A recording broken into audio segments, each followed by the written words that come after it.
Retour sur ce plateau pour la dernière partie de Regard croisé de ce jour. Nous prenons désormais la direction du Mali. La Russie bloque une résolution de l'ONU prolongeant les sanctions. La Russie a bloqué ce mercredi 30 août une résolution des Nations Unies visant le Mali. Le texte portait sur la prolongation d'une année supplémentaire des sanctions mises en place depuis 2017 contre les individus qui mettent en danger l'accord de paix signé en 2015 à Alger, ainsi que la prolongation du mandat des experts pour surveiller son application.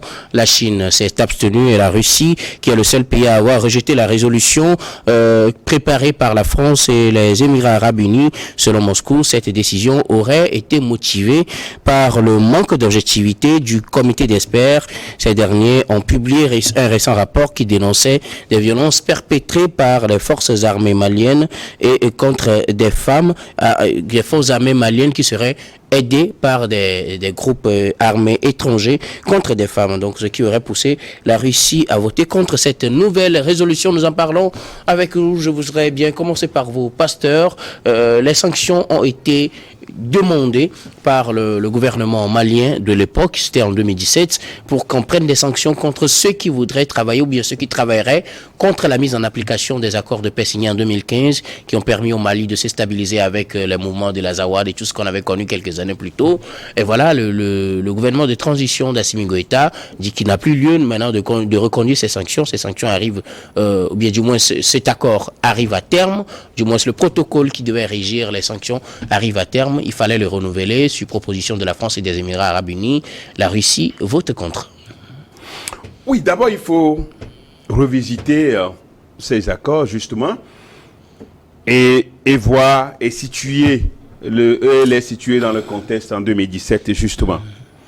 Et à l'époque où la France avait son intérêt avec le gouvernement de l'époque et le gouvernement d'Ibeka, au même moment avec tous les groupes, la CMA, la coordination des mouvements de l'Azawad, des mouvements de l'Azawad qui voulaient justement leur indépendance, leur autonomie.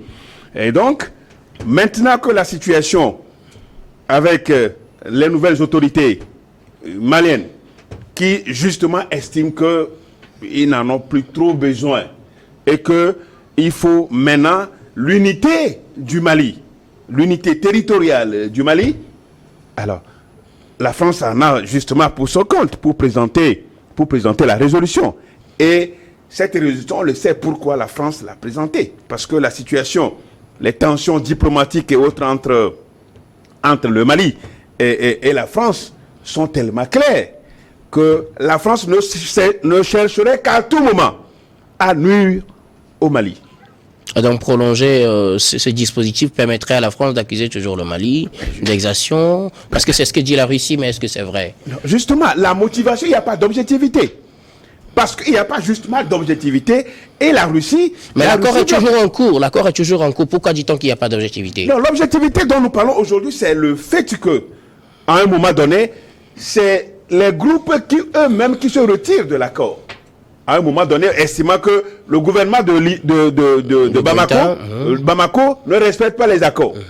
Mais normalement, ce mécanisme permettrait de geler les avoirs de ceux qui ne respectent pas l'accord. Mais ceux qui ne respectent pas l'accord, est-ce qu'aujourd'hui, mais justement, comment geler les avoirs de ceux qui ne respectent pas l'accord? Qui ne respectent pas l'accord? Mais le gouvernement malien estime que la situation a suffisamment évolué de son côté. La situation a suffisamment évolué et donc du coup, il va falloir quand même qu'on évalue justement à juste titre le niveau, le degré de réalisation de cet accord. Et bien donc, il faut revisiter l'accord et si possible, pourquoi pas résilier l'accord si le gouvernement actuel ne se retrouve pas dans cet accord. Et ça, la France dit non, il faut prolonger les sanctions. Pourquoi? Oui. Prolonger les sanctions, pourquoi? Et en le faisant, ils estiment que c'est ceux qui sont au pouvoir aujourd'hui qui violent les accords. En tout cas, c'est ce qui est dit. Mais c'est ce qui est dit. Et donc, ceux qui sont au pouvoir, on les connaît. Assimi Goïta et les siens, qui ne veulent plus sentir la France. Et qui ont rejeté, et qui ont dénoncé ce que la France ne soit plus le représentant, le porte-parole de l'Afrique devant les Nations Unies. Alors, on se rappelle de la résolution du gouvernement malien au Conseil de sécurité. Est-ce que ce dossier a été étudié jusqu'à présent? C'est rejeté. Ça n'a jamais été étudié. Pourquoi? Le Mali n'est-il pas un pays souverain, un pays membre des Nations Unies? Mais ne disposant pas de veto, justement. Mais ne disposant pas, elle ne peut pas présenter une résolution. Oui, bien sûr. Mais avec quelle puissance? Mais avec quelle puissance? Avec qui ont le veto, malheureusement. Justement, c'est pourquoi d'ailleurs, moi je dis sur ce plateau, nous sommes encore en septembre, où les pays africains vont aller encore à l'Assemblée générale des Nations Unies, aller encore en tant que des spectateurs. Ils iront en tant que des spectateurs. Non, moi, ça, à l'Assemblée générale, tout le monde parle. Ils iront parler de 4 minutes, 3 minutes, ils vont parler, et puis c'est fini. On n'a pas de siège permanent dans le Conseil. Ce qu'on donne là, c'est des miettes qu'on donne où les gens sont non permanents. C'est ça, non? Oui, c'est les membres non permanents et ça fait des rotations. Et puis, on nous, comment dirais-je, on nous envoûte, on envoûte l'Afrique avec ses miettes, alors que nous sommes 54 pays d'Afrique. Nous n'avons aucun siège permanent dans le Conseil de sécurité des Nations Unies. Je crois qu'on s'en fout de nous. On s'en fout de nous. Et en principe, les pays africains dignes, responsables, doivent boycotter même cette affaire parce que ça ne leur sert rien. Ils vont seulement faire discours. Et regardez tout ce qu'ils utilisent comme le contribuable, ce qu'ils emportent, l'avion, tout ce qu'ils vont nous manger avec la délégation, tout ça. C'est de l'argent. On n'en a pas. Le peu qu'on a, vous allez utiliser ça aux Nations Unies et revenir encore sans rien dire, discours seulement. Alors revenons sur ce veto russe. La Russie, certainement. Voilà pourquoi nous apprécions la Russie, parce que quand c'est injuste, c'est vrai. Hein. Bon, quand c'est injuste, la Russie dit que c'est injuste et bloque, avec son droit de veto.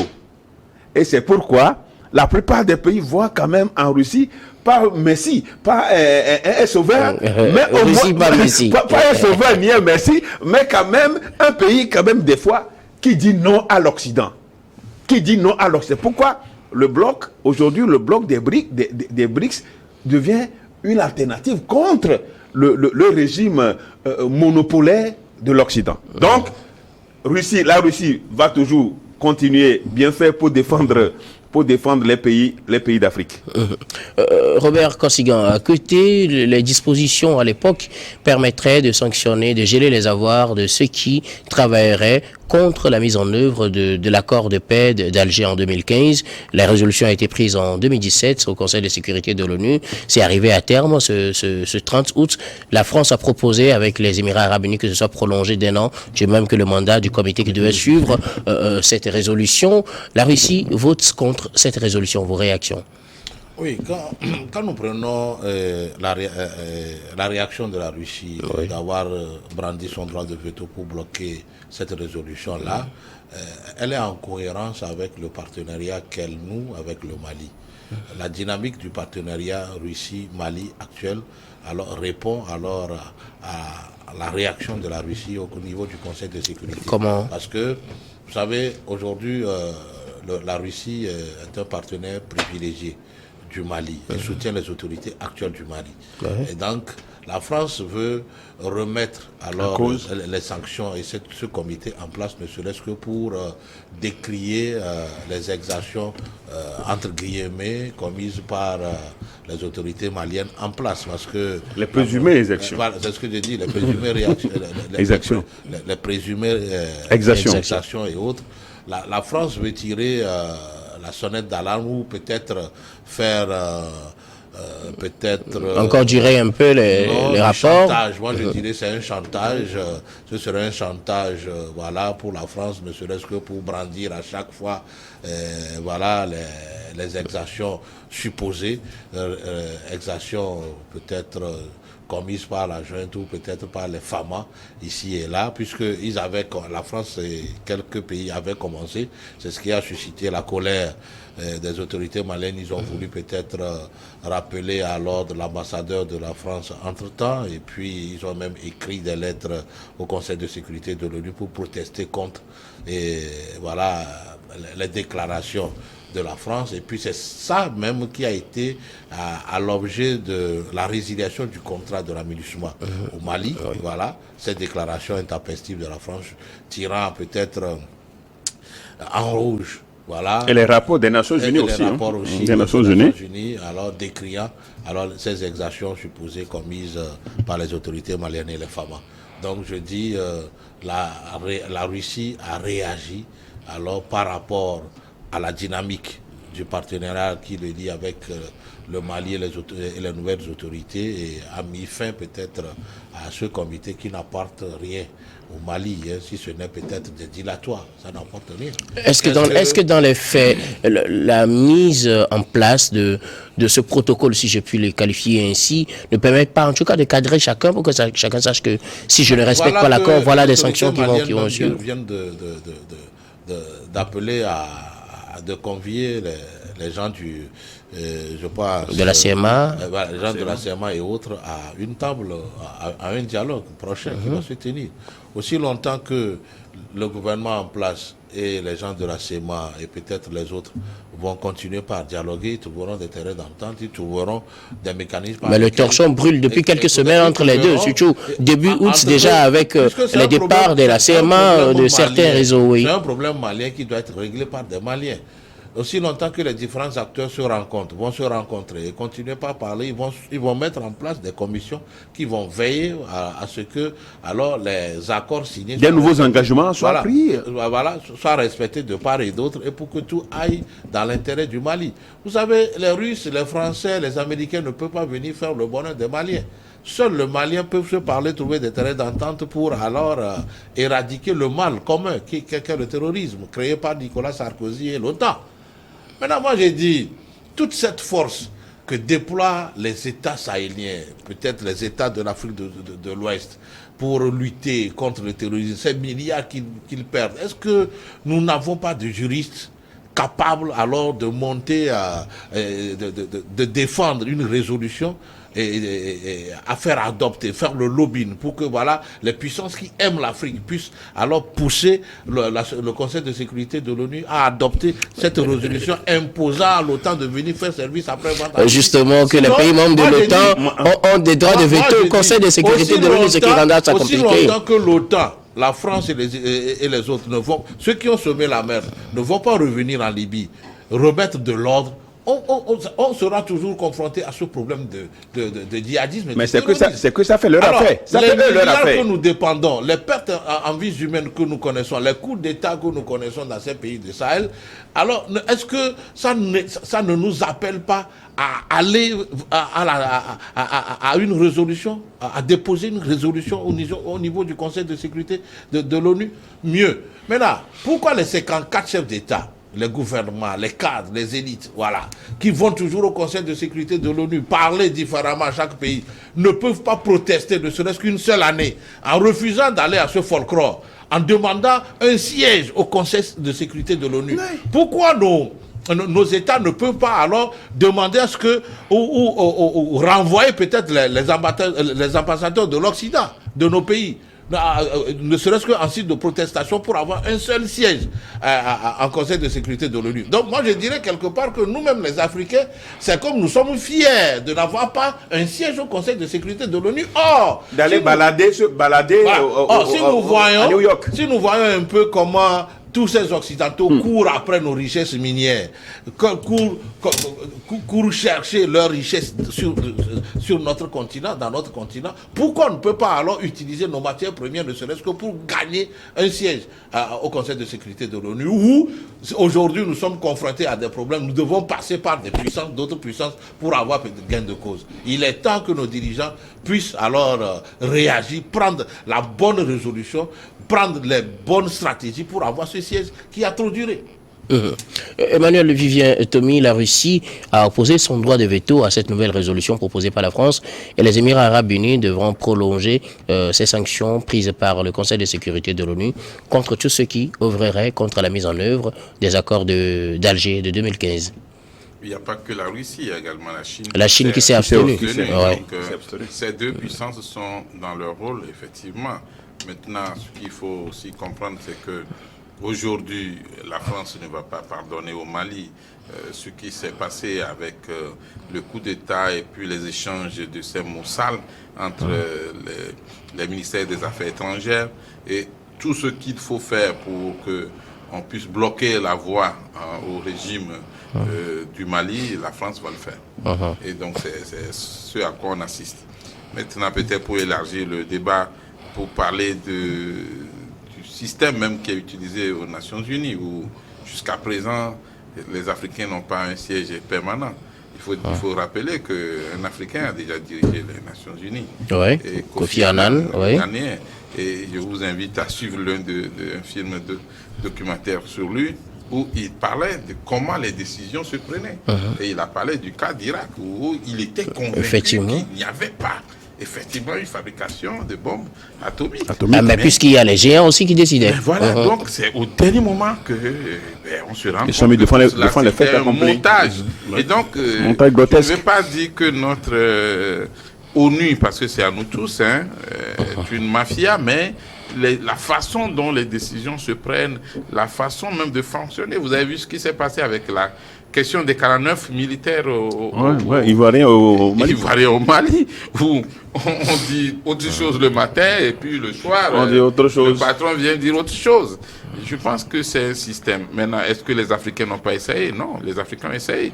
Que ce soit les pays comme l'Afrique du Sud, le Sénégal, le Nigeria, l'Égypte, ces pays se sont unis pour faire des actions vis-à-vis du système pour demander un siège permanent. Vous savez, le Togo a dirigé le Conseil de sécurité de l'ONU, mais nous étions là en tant que siège rotatif. Et donc, beaucoup de pays africains dirigent beaucoup de sessions aux Nations Unies. Mais ils n'ont pas la même portée de voix, surtout avec cette affaire de veto. Voilà, justement. Le droit de veto, c'est le plus puissant. Ouais. Mais ne serait-ce qu'un seul droit de veto. Un seul pays africain, c'est tout ce qu'on demande. Les choses vont changer autrement. Mais là aussi, est-ce qu'il n'y aura pas de dissension entre les pays africains qui va avoir ce droit de veto, qui ne devrait pas l'avoir? On donne au moins aux pays, à l'Afrique d'abord. On va se battre entre nous. On va se battre. On sera s'attendre puisqu'il y a l'Union africaine. Aujourd'hui, ce qu'il faut souhaiter, c'est que, effectivement, le Mali puisse continuer dans le sens d'une diplomatie forte.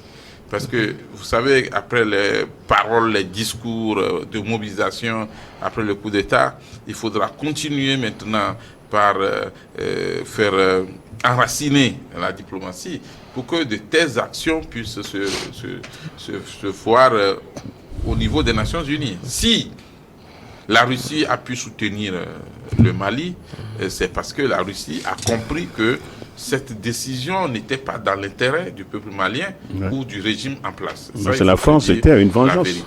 Et donc, est-ce que normalement ce qu'il y a eu comme décision au cours d'un régime passé, et ça engage le nouveau régime, puisque l'administration c'est la continuité, mais on n'est pas dans les mêmes réalités.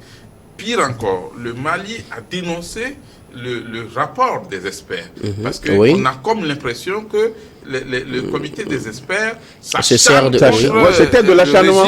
Voilà, justement, sur ce point, c'est ce qu'elle critique aussi la Russie, parce qu'on parle de Mali et de forces étrangères qui viennent en soutien au Mali. Et généralement, quand on dit cela, on pense à Wagner, donc on passe indirectement à la Russie. Est-ce que quelque part la Russie n'essaie pas aussi de se défendre en votant contre cette résolution? C'est là où même le comité s'est plombé. Parce que quand le comité a parlé de Wagner comme étant une force étrangère, pour ne pas utiliser le mot mercenariat, ça a effectivement mis la Russie hors de ses états. Et puis la Russie s'est dit, mais écoutez, vous êtes un comité des Nations Unies, vous êtes censé être neutre et faire un travail impartial qui ne prenne pas parti. Mais quand on sent que déjà les rapports sont fabriqués juste pour montrer un visage diabolique du régime de Bamako, il y a problème. Et on dit, ben écoutez, de la même façon que la France aussi a des liens privilégiés avec certains pays, la Russie a le droit d'avoir des liens avec certains pays, y compris avec des sociétés. Et Wagner, c'est une société d'abord. Avant d'être une société russe, c'est une société tout court. Et Wagner n'intervient pas que dans la sécurité. Wagner, même jusque dans la communication, dans les médias. Et donc, on ne peut pas dire parce qu'il y a une présence de Wagner, et donc, voilà, peindre tout en noir. Quand on est un comité d'experts des Nations Unies, je crois que ça pose un petit problème. Et donc aujourd'hui, la Russie veut montrer à l'Afrique que, écoutez, nous avons tous des droits de veto, mais il y en a sur qui vous pouvez compter.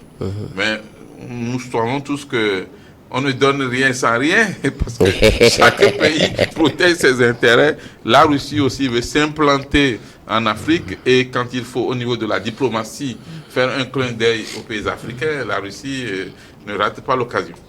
Alors, un dernier aspect que je voudrais qu'on aborde sur cette question, c'est cette tension qui naît toujours, ou bien qui est toujours en cours, surtout, qui s'est accrue début de ce mois entre la CMA et le pouvoir de transition au Mali, avec les dissensions, les accusations de la CMA par rapport au bombardement. La CMA qui espérait récupérer le camp de Ber, qu'a laissé la MINUSMA, et qui a été récupéré par les FAMA.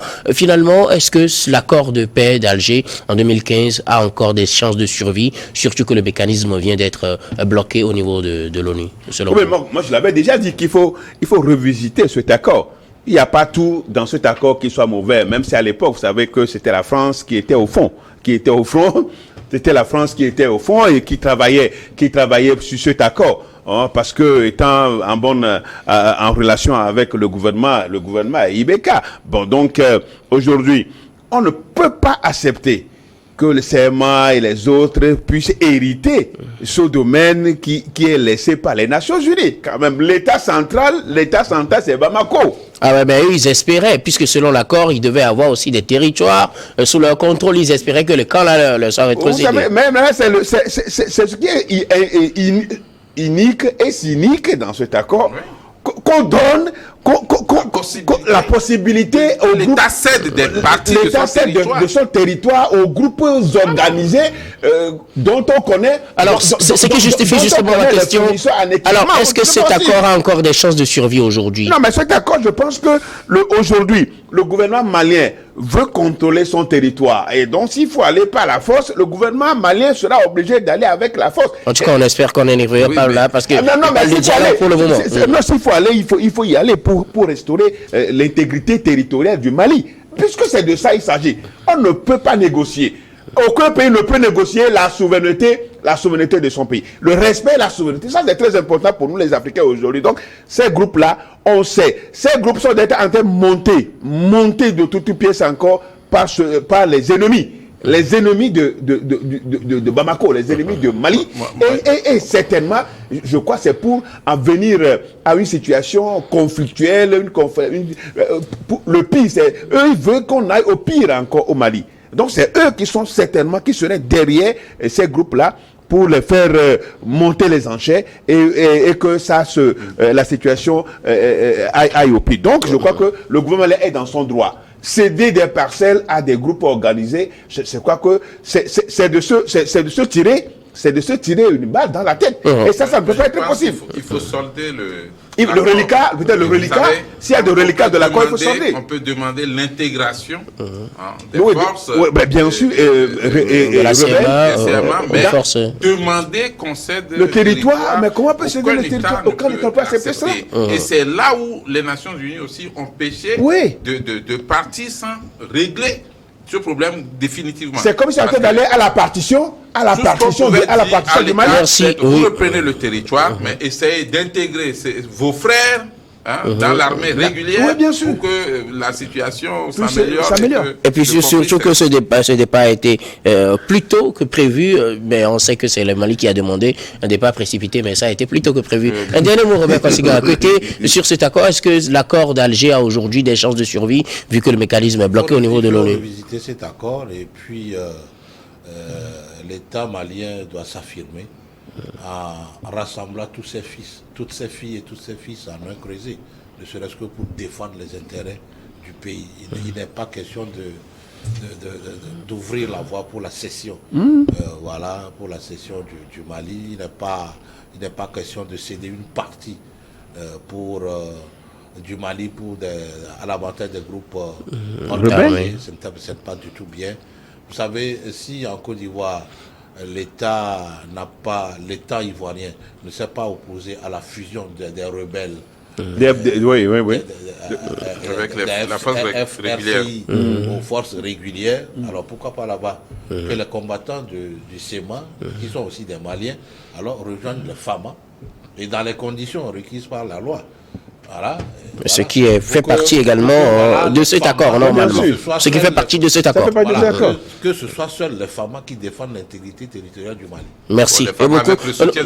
Voilà, justement, nous sommes arrivés pratiquement à la fin. Nous allons faire un dernier tour de table avec vos dernières réactions avant de clore cette émission. Je commence par vous, pasteur. Moi, ma réaction, ça fait suite à la déclaration de Macron devant les ambassadeurs, les ambassadeurs accrédités en France. Le président Macron s'est une fois encore moqué des Africains, nous a insultés, a tellement insulté, est allé dire que sans l'intervention française, le Mali, le Niger, le Burkina n'existerait pas. Je voudrais juste regarder tout droit dans le visage de Macron pour lui dire qu'il a oublié l'histoire. L'histoire, c'est que sans les soldats africains, c'est-à-dire les Africains qui sont allés défendre la France n'existerait pas. Et ces gens, c'est des milliers des Africains qui sont allés défendre la France pour que la France gagne la bataille et que la France existe. Donc, il a oublié ça. Je crois que la France nous doit beaucoup, d'abord. Même si finalement, il y a quelque chose à devoir à la France, la France nous doit beaucoup. Et donc, Macron doit cesser d'insulter notre intelligence parce que c'est assez. Nous, les Africains, on ne va pas continuer par prendre ces paroles-là. Je crois qu'il se moque de nous et je crois que ça, c'est la première fois et la dernière fois qu'il le fait ainsi. En tout cas, nous espérons que tous ceux qui comprennent mieux, comprendront de quoi vous parlez. L'histoire nous renseigne beaucoup. Robert Kossiga, à côté vos derniers mots. L'entourage des chefs d'État puisse aider alors le pouvoir en place à écouter les besoins des populations et à leur trouver des solutions. Que à conduire ou à arrimer le chef de l'État sur leur volonté et mettre à dos, mettre le chef de l'État, mettre la population au dos du chef de l'État. Et surtout utiliser les fonds destinés à servir la population pour leur propre bien. C'est ça qui amène les coups d'État. Alors si l'entourage du chef de l'État, des chefs d'État, veulent les aider, qu'ils alors ouvrent les yeux plutôt du patron sur les besoins des populations et que eux tous travaillent à converger les ressources du pays dans la résolution des problèmes de la classe de la population, de l'ensemble, que de vouloir se servir et se protéger par les armées. Si aussi longtemps qu'ils le feraient et utiliseraient les deniers publics pour alors servir peut-être leurs propres intérêts et mettre le reste dans la poche des militaires, ce sont ces mêmes militaires-là qui un jour vont les faire débarquer du palais. Ce qu'on ne leur souhaite pas. Emmanuel Vivien-Thomy, un dernier mot pour clore cette émission. Dire que la démocratie, c'est le principe. Les coups d'État, c'est l'exception. Et que les Africains ne pensent pas que les coups d'État vont sauver l'Afrique. Les militaires peuvent faire mieux que les coups d'État. S'il veut devenir président, qu'il démissionne de l'armée et qu'il vienne briguer effectivement le fauteuil présidentiel et que ça se passe par les urnes. Et que les présidents qui sont au pouvoir prennent les mesures pour anticiper sur les coups d'État en essayant d'éviter au maximum les conflits qui peuvent germer et peuvent créer aussi des frustrations, amenant des fois les armées à prendre le pouvoir.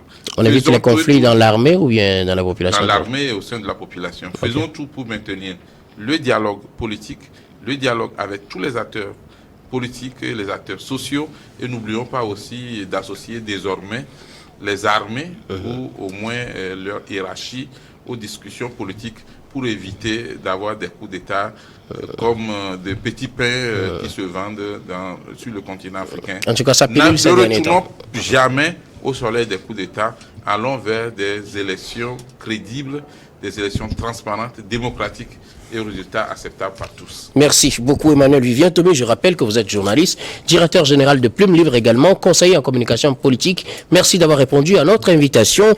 À côté de vous, Robert Kossigan, à côté, merci aussi d'avoir répondu à notre invitation. Vous êtes analyste politique et président de l'Alliance Jeunesse et Développement. Merci également, pasteur Komi Edo. Vous êtes le président du mouvement Martin Luther King. Et grand merci à vous, très chers téléspectateurs, de rester fidèles à cette émission. C'est la fin de ce numéro. Je vous retrouve avec le même plaisir demain pour un autre numéro de Rue à Croiser.